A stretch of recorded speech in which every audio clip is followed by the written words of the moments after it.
Hello class 10th and students. तो दोस्तों कैसे हैं आप लोग। उम्मीद करता हूं आप सभी लोग बेहतर और अच्छे होंगे। जैसा कि आजकल हमारी बहुत दिनों से ऐसे देख रहे हैं कि सोशल साइंस की क्लास नहीं आ रही है, मगर मैंने कोशिश की थी कि आपका एक प्रॉपर शेड्यूल बनाऊं, तो अब प्रॉपर शेड्यूल बन चुका है। तो अब आपकी प्रॉपर रोज़ 4 क्लासेज आया करेगी, जिसके अंदर एक हिंदी की हुआ करेगी, सोशल साइंस की हुआ करेगी, SST होगी, इंग्लिश होगी। ठीक है, तो हम उसी को एक्सचेंज करते रहेंगे। फिर कुछ वोकेशनल सब्जेक्ट भी है, लाइक हिंदुस्तानी म्यूज़िक हो गया, ठीक है, और योगा हो गए। तो इन सारे सब्जेक्ट्स को भी हम इसी में वोकेशनल सब्जेक्ट को भी देखेंगे। ठीक है, और आप लोगों को ये बताऊं, हर संडे इस 26 जनवरी को तो नहीं, 26 जनवरी के बाद जो भी हर संडे होगा उस पर हम कोशिश करेंगे एक प्रॉपर सब्जेक्ट की 5 घंटे की या 4 घंटे की वीडियो लाया करेंगे। और जितने भी प्रीवियस ईयर के क्वेश्चन जो पेपर में एक्सपेक्टेड बन सकते हैं वो सारे के सारे हम उन वीडियोस में किया करेंगे। तो अब आप लोगों को प्रॉपर इस क्लास में आना ही पड़ेगा, नो डाउट। आप लोग नए हैं तो चैनल को सब्सक्राइब कर लीजिए, क्योंकि इस चैनल पर आपकी प्रॉपर क्लासेस स्टार्ट होने वाली हैं। ठीक है, चलिए। तो भारत का भौतिक भूगोल आज का टॉपिक है, और भारत के भौतिक भूगोल से बहुत बार क्वेश्चन आंसर पूछे गए हैं, तो हम वही सारे यहाँ पे डिस्कस करने के लिए आए हैं। तो पहला क्वेश्चन हमारे सामने है कि भारत का भौतिक भूगोल क्या है और इसका अध्ययन क्यों महत्वपूर्ण है। ठीक है, यानी कि भारत का भौतिक भूगोल क्या है, यानी what is the physical feature of India and why is it's study important, यानी इसकी स्टडी इंपॉर्टेंट क्यों है और फिजिकल ज्योग्राफी ऑफ इंडिया क्या है। ठीक है, और आपको हिंदी और इंग्लिश दोनों में मिलेगा, इंग्लिश और हिंदी दोनों में PDF प्रोवाइड हो जाएगा आपको। ठीक है, वो आपको टेलीग्राम ग्रुप से मिल जाएगा या व्हाट्सअप चैनल को भी ज्वाइन कर सकते हैं। चलिए, जब हम परिभाषा की बात करें तो हमें ये पता होना चाहिए कि हम फिजिकल फीचर से पूछ क्या रहे हैं, जान क्या रहे हैं। तो लिखा है कि भारत का भौतिक भूगोल भारत की भौगोलिक संरचना, प्राकृतिक संसाधन, जलवायु, स्थल रूप, वनस्पति और जीव जंतु का अध्ययन करना ही ये सब कुछ कहलाता है। ठीक है, यानी भारत के भूगोल, ये भारत को जानना ही भारत का भौतिक भूगोल कहलाता है, जिसके अंदर हम प्राकृतिक संसाधन की, जलवायु की, स्थल रूप, वनस्पति, जीव जंतु, इन सब के बारे में अध्ययन करते हैं। ठीक है, इसका महत्व क्या है। तो देखो, महत्व की बात जब मैं बात करता हूँ तो हमें ये पता होना चाहिए कि आज की डेट में हम प्राकृतिक आपदाओं को समझ सकते हैं। ठीक है, यानी कि अगर नेचुरल डिजास्टर आया तो उसको कैसे मैनेज करेंगे, ये हम भारत के भौतिक भूगोल से ही समझ सकते हैं। अगला आता है कृषि, खनन, जल संसाधनों का प्रबंधन, यानी कि आज की डेट में इंडिया के अंदर कितनी जगह पे कृषि होती है, एग्रीकल्चर होता है, कहाँ कहाँ माइनिंग होती है। ठीक है, कहाँ कहाँ पे वाटर रिसोर्सेज है, किस तरह के रिसोर्सेज को किस तरह से यूज़ करना चाहिए, ये हम भारत के ज्योग्राफिकल एरिया को समझने के बाद ही कर सकते हैं। ठीक है, उसके बाद आता है कि अगला पर्यावरण संरक्षण और टिकाऊ विकास, यानी हमको पता चल जाएगा, अगर हम फिजिकल फीचर ऑफ इंडिया पढ़ेंगे तो हमें ये पता चल जाएगा कि पर्यावरण का संरक्षण कैसे करते हैं, यानी कि आप एनवायरमेंटल को कंजर्वेशन कैसे करते हैं और सस्टेनेबल डेवलपमेंट कैसे कर सकते हैं, यानी कि प्रेजेंट टाइम से विकास कैसे कर सकते हो। आप विकास की बात कर रहा हूँ मैं, विकास कैसे करते हो वो बिना किसी को परेशान किए। ठीक है, अगला है भारत के विविध प्राकृतिक संसाधनों का उपयोग। ठीक है, भारत के अलग अलग जो वो है ना डाइवर्स नेचुरल रिसोर्स हैं, उनका उपयोग कैसे करेंगे, वो लोग भी हम इस चीज़ों के इन टॉपिक्स के बारे में भी हम जान पाएंगे अगर हम इसको पढ़ते हैं तो ये फर्स्ट क्वेश्चन था। चलिए सेकंड क्वेश्चन की ओर चलते हैं। सेकंड क्वेश्चन क्या है हमारे सामने। सेकंड क्वेश्चन आता है हमारे सामने, भारत में कितने प्रमुख भौतिक प्रदेश हैं, उनके नाम बताइए, यानी how many major physical regions are there in India, name them. तो पहले तो हमको याद रखना चाहिए कि जब भारत के भौतिक प्रदेश के बारे में बात करते हैं, यानी फिजिकल रीजन के बारे में बात करते हैं, तो 5 तरह के। पहला सबसे ऊपरी रेंज आता है जिसे हम हिमालयन पार्ट को बोलते हैं, और ये हमारे सबसे नॉर्थ मोस्ट में देखने को मिलता है। उसके बाद हमें देखने को मिलता है उत्तरी भारतीय मैदान, जिसके अंदर हमें मैदान देखने को मिलते हैं भारत के अंदर, जैसे गंगा, सिंधु, ब्रह्मपुत्र नदी, ये सब कुछ हमें देखने को मिलता है हमें। ठीक है, देखिए भारतीय मैदानों के बारे में जब आपसे बात की जाती है तो याद रखना कि भारतीय मैदान वही क्षेत्र है जहाँ पे सबसे ज़्यादा आपको राज्यों में भीड़ देखने को मिलती है, चाहे यूपी हो गया, पंजाब हो गया, हरियाणा हो गया, दिल्ली हो गए, ये सब कुछ। तो गंगा, सिंधु, ब्रह्मपुत्र नदियों के आसपास के जो क्षेत्र है उनको हम भारतीय मैदान में काउंट करते हैं। ठीक है, फिर हमें देखने को मिलता है प्रायद्वीपीय पठार, यानी कि अगर आपने भारत को देखा हो तो नीचे से वो कुछ ऐसा है। ठीक है, इस क्षेत्र को पूरा का पूरा प्रायद्वीपीय पठार बोलते हैं, यानी पेनिसुलर प्लेटू बोलते हैं इसको, और ये सबसे पुराना भारत का भाग है, सबसे पुराना भाग इसी को कहते हैं हम। ठीक है, चलो फिर आता है तटीय मैदान। ठीक है, और तटीय मैदान के बारे में आप सब जानते हैं, अगर ऐसे ऐसे किनारे पे है ना, तो जो भी समुद्र किनारे पे होती है सारी चीज़ें तट, ठीक है, तटीय, ठीक है, तटीय मैदान उनको कहते हैं, ठीक है। पश्चिमी और पूर्वी तरफ है, ये पूर्वी है और इस तरफ पे पश्चिम की तरफ है।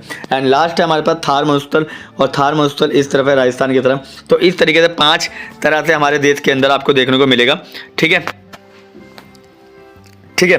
तो अगर मैं आपसे बोलूं कि भाई एक बार मैं आपको ऐसे शॉर्ट में बताऊं, तो अगर आपके सामने ये भारत का नक्शा है तो ठीक है, एक्चुअली मेरे से यहाँ पे बनेगा नहीं क्योंकि बहुत छोटी जगह है, ठीक है, फिर भी मैं आपको समझाने के लिए बना रहा हूँ, ठीक है। अगर आप लोगों को बनाना है तो बड़ा सा खुद बना लेना, ठीक है।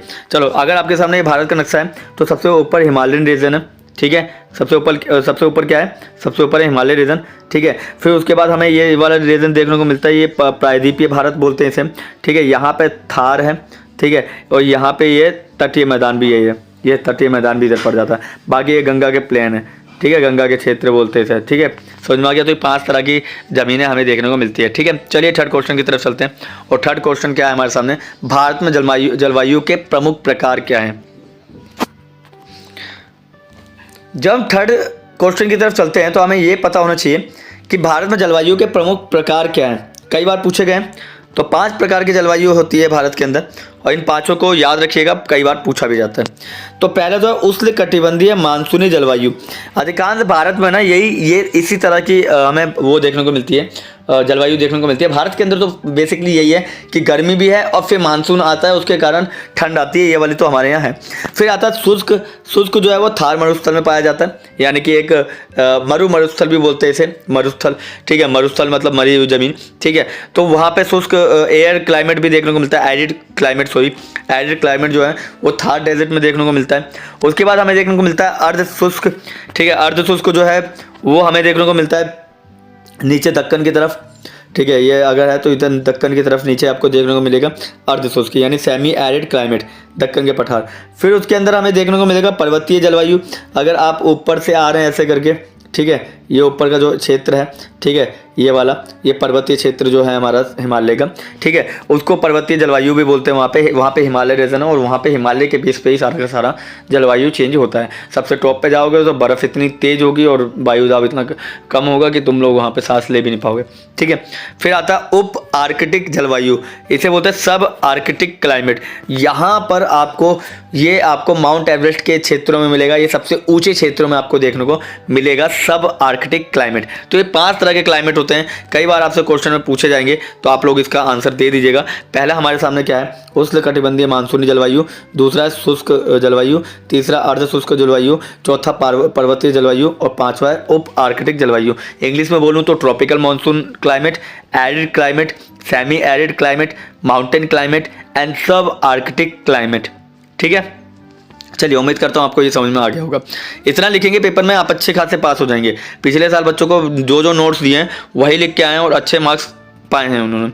चलिए, अगला है भारत में प्रमुख नदियाँ कौन कौन सी है, उनका महत्व बताइए। यानी कि which are the major rivers of India and what is their importance. यानी भारत के अंदर मेजर रिवर्स जो है इंडिया की वो कौन सी है, उनकी इंपॉर्टेंस क्या है। तो सबसे पहले तो हमारे ऊपर आता है गंगा नदी। गंगा नदी उत्तर भारत की एक प्रमुख नदी है, ये हम सब जानते हैं। फिर आता है यमुना। यमुना जो है वो गंगा की सहायक नदी है। फिर आता है ब्रह्मपुत्र। ब्रह्मपुत्र की एक बात बताऊँ मैं, ये इंडिया की सबसे चौड़ी नदियों में आती है और ये कई देशों में गुजरती है, ठीक है। तो ब्रह्मपुत्र का गंगा से कोई कंपेरिजन नहीं है, दोनों अपनी जगह पे एक इंपॉर्टेंस रखती है, ठीक है। फिर आती है गोदावरी, इसे भारत की दक्षिण भारत की गंगा भी कहा जाता है, सॉरी फिर आती है गोदावरी जो दक्षिण भारत की सबसे लंबी नदी है, ठीक है। गोदावरी जो है longest river of southern India, ठीक है। फिर आता है हमारे सामने कृष्णा कावेरी। कृष्णा कावेरी जो है वो दक्षिण भारत की प्रमुख नदियां हैं, ठीक है। बट इनका काम क्या है, इनका महत्व की बात करना तो पहले तो सिंचाई और जल आपूर्ति। किसी गांव में या फिर आसपास के क्षेत्रों में आपको वाटर सप्लाई देखने को मिलेगी तो वो नदियों पे निर्भर है, ठीक है। सिंचाई इरिगेशन नदियों पे निर्भर है। बिजली उत्पादन यानी पावर जनरेशन जो है वो हमारा किस पे, नदियों पे निर्भर करता है। परिवहन और व्यापार यानी ट्रांसपोर्ट एंड ट्रेड, ये भी हमारा किस पे इंपॉर्टेंस, किस पे आता है, महत्व किस पे रखता है, ठीक है। ये हमारा नदियों पे महत्व रखता है। लास्ट है धार्मिक और सांस्कृतिक महत्व, ठीक है। आज के डेट में आप देख ही सकते हो कुंभ है ना, 144 साल बाद ये कुंभ का अवसर आया और क्या नदी का महत्व है आप लोग देख ही सकते हैं। 7,500 करोड़ रुपये की इन्वेस्टमेंट कोई छोटी बात तो होती नहीं है ना। तो इसका मतलब है कि नदियों की इंपॉर्टेंस हमारे देश में प्राचीन काल से ही आई है हमारे देश में, ठीक है। और उसे आज भी हम कंटिन्यू करते जा रहे हैं, ठीक है। चलिए, अगला आता है 5th क्वेश्चन। भारत में वनस्पति और वन्य जीवों के प्रमुख प्रकार कौन से हैं? तो what are the major types of vegetation and wildlife in India, ठीक है, यानी भारत के अंदर, ठीक है, भारत के अंदर आपको ये बताना है कि वनस्पति के प्रकार कैसे हैं। तो वही है, देखो सेम वहाँ पे ऊपर बात की थी हमने क्लाइमेट क्या है, और नीचे हम बात करें वेजिटेशन क्या है। तो क्लाइमेट से ही वेजिटेशन बनता है। पहला है उष्णकटिबंधीय वर्षावन, यानी कि ट्रॉपिकल रेन फॉरेस्ट है हमारे इंडिया के अंदर, जो कि आपको पश्चिमी घाट और पूर्वी घाट में देखने को मिलेगा। पश्चिमी और पूर्वी घाट, ठीक है, पश्चिमी और पूर्वी घाट में देखने को मिलेगा। फिर आता है शुष्क पर्णपाती वन, जिसे हम बोलते हैं ड्राई डिसीडियस फॉरेस्ट, मध्य भारत में देखने को मिलेगा। अगर आप लोग बोलोगे कि आपको इसकी डेफिनेशन और लेकर आऊँ, ठीक है, तो वो भी लेकर आ सकता हूँ, मगर मेरा ये मानना है कि आप लोग इससे पॉइंट्स क्लियर करें और किताब के अंदर आपको इसके फुल क्वेश्चन के आंसर लिखने चाहिए। इन्हीं पॉइंट्स को 2 लाइन में 3 लाइन में डेफिनेशन देकर खुद अपनी लैंग्वेज में लिखना चाहिए। मैं आपको ये लगे PDF प्रोवाइड कर दूंगा, आप किताब ओपन करके आराम से देख लीजिएगा, ठीक है। फिर आता है समशीतोष्ण यानी कि टेम्परेट फॉरेस्ट, जो कि हिमालय में पाया जाता है। फिर आता है रेगिस्तानी, जो कि मरुस्थल होता है, मरा हुआ स्थल, मरुस्थल है ना, जो कि थार डेजर्ट था। और यहाँ का वन्यजीव जो है वो यहाँ का वन्यजीव जो है वो बाघ है, हाथी है, गैंडा है, मोर, गिद्ध, सारस, समुद्री जीव, ठीक है, मरीन एनिमल, डॉल्फिन, मछलियाँ, ये सबको देखने को मिलती है। और महत्व की बात करूँ तो पर्यावरण संतुलन बनाए रखने के लिए सबसे ज़्यादा इंपॉर्टेंट है इकोलॉजिकल सिस्टम, इकोलॉजिकल बैलेंस। और आज के दिन में जो औषधियाँ वगैरह आती है, दवाइयाँ वगैरह आती है, वो जंगलों पे निर्भर करती हैं, ठीक है। और इसका इंपॉर्टेंस भी है, आर्थिक महत्व भी बहुत है। आज के दिन में घर में कोई भी चीज़ आप यूज़ करते हो, लकड़ी, फर्नीचर वगैरह जो है, वो सारे के सारे चीज़ वहीं से मिलता है। And the last but not the least, जैव विविधता का संरक्षण करता है, यानी कि आने वाले समय को भी और इस समय को भी, यानी बायोडाइवर्सिटी जो इंडिया में है या किसी भी देश के अंदर है, तो वर्ल्ड की बायोडाइवर्सिटी जो है वो कंजर्व करने का काम किसका है? फॉरेस्ट का है, ठीक है। समझ में आ गया? चलिए, तो आज का वीडियो कैसा लगा, आज का लेक्चर कैसा लगा? इंपॉर्टेंट क्वेश्चन थे, डिस्कस करना जरूरी था, इसलिए मैंने आप लोगों के साथ डिस्कस किया, ठीक है। तो आज के लिए बस इतना ही, मिलते हैं किसी और वीडियो में, तब तक के लिए थैंक यू, धन्यवाद। किसी तरह का डाउट हो तो कमेंट बॉक्स में पूछ सकते हैं, वरना कोई बात नहीं, तुम भी यहीं, मैं भी यहीं, ठीक है।